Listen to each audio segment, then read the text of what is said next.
Hello friends, welcome back to my channel. And today in this session we are going to discuss a SQL query question. So yes, we got a SQL query question in GATE 2019 and that is what I'm going to discuss today. So I've already posted a GATE 2020 SQL query question. In case you are interested, you can please view that video. So essentially this is a topic wherein you get one question, at least one question from this topic always. So this bears a great importance in GATE. I mean, where you are not aware of the pattern in which the paper can give the questions, and there is a certain question which always comes. I think that topic you should always prepare with utmost importance. And these are very, scoring topics, very easy topics. So let's see what the question is and how we solve this. Okay. So the question here says that, yeah. A relational database contains two tables, student and performance. Okay, so there are two tables. One is student, this one is performance, as shown below.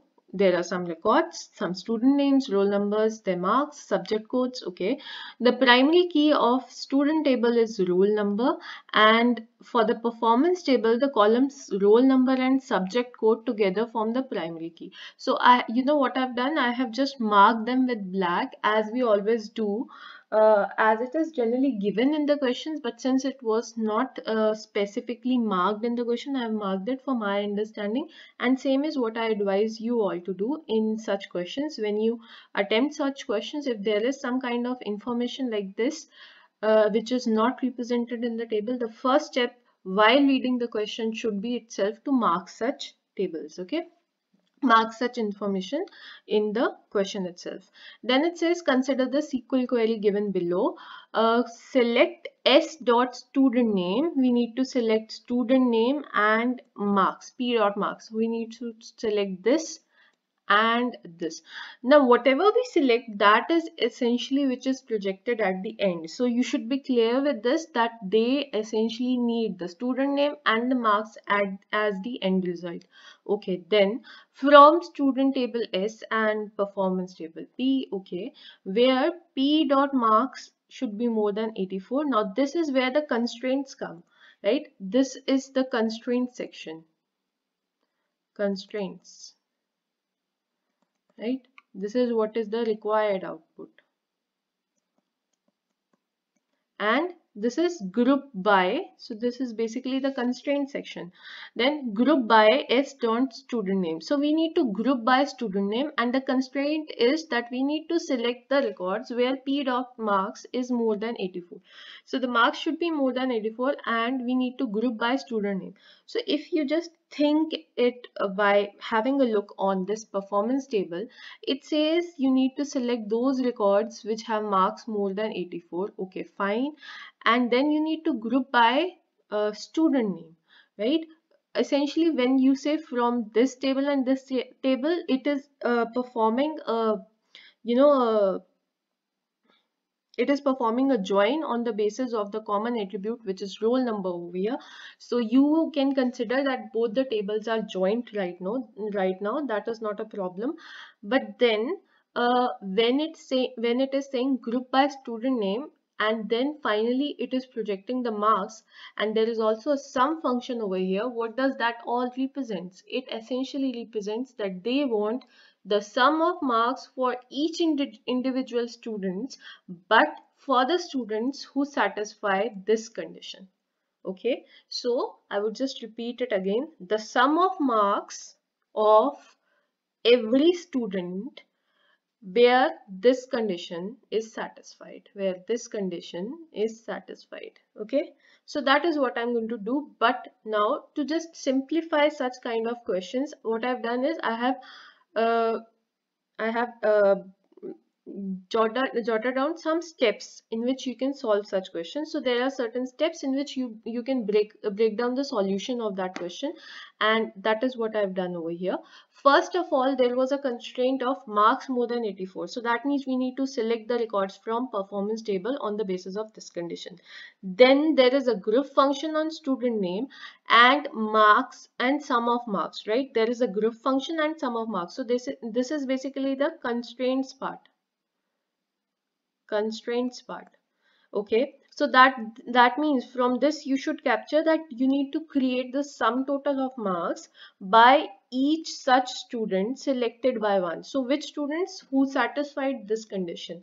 So the ones who were selected by one. And finally you need to print what? You need to print student name and their sum marks. Okay. So that is all that we need to do. Now let's move to the actual implementation part, right? Actually solving out the question. So now using these steps, I first of all select the records which have marks more than 84. So as you can see, I have already marked these records. So you can see 86 is more than 84. This is more than, this is this, all these all are more than 84 except the last record, which is 80. So that is less than 84. So that means now when you look for the corresponding roll numbers over here for these selected records, you'll notice that there is only student 1 and student 2 who are satisfying this condition. So basically they want the sum of marks for student 1 and student 2. Now there is another important intelligent part over here. Are they asking you the actual sum of marks? No, they are just asking you the number of rows returned by the above SQL query is. So they are just asking you about the number of rows. So you should not, at that time, then you should not waste time for computing the sum of their marks. You should play intelligently over there. You should solve the questions intelligently. What are they asking? They are asking number of rows. Now you have the understanding of that question. So it is very much simpler to solve the question in terms they want. So that is what I've done over here. See what have I written? I've written that student 1 and student 2 they required. So I've written the student names Amit, which is you can derive from here in this table, right? Amit and Priya corresponding to roll number 1 and 2. Okay. Then Amit and Priya, and Amit total marks and Priya total marks. I do not require the actual values of the total marks, then why should I, compute the total marks? So that's all. This sort of result will be at the end. You can also specify, you can also write it down as X marks and Y marks for better understanding. I mean, if uh, you suffice like that, but for me this is this is good. So now finally I will just check how many rows these are. So there is 1 and 2 rows. So that means the answer should be 2 rows in this case, right? So answer in such a question, in this question, is 2 rows. So now over here, if I would just briefly summarize what were the main things that you need to consider for solving such a question, in a correct manner and quickly. First of all, you always have to look upon what are the constraints. Okay, from the very beginning. First of all, what are the primary keys? Mark them directly in the question. Then what are the constraints? What are the tables involved? What is finally required, right? What is finally required? So it basically required me this and this. This is very important.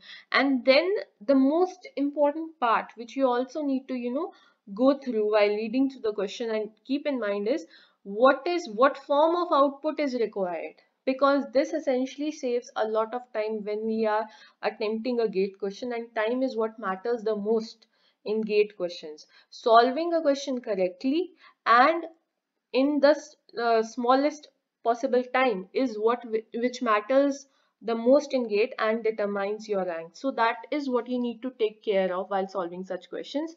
So it is not it is not necessary to process the actual output to the utmost form in which the processor will output you. You need to think what kind of form, in what kind of form the answer is required, and that's all. Okay, and you need to solve that question in that form. So this was my attempt to simplify such questions for you.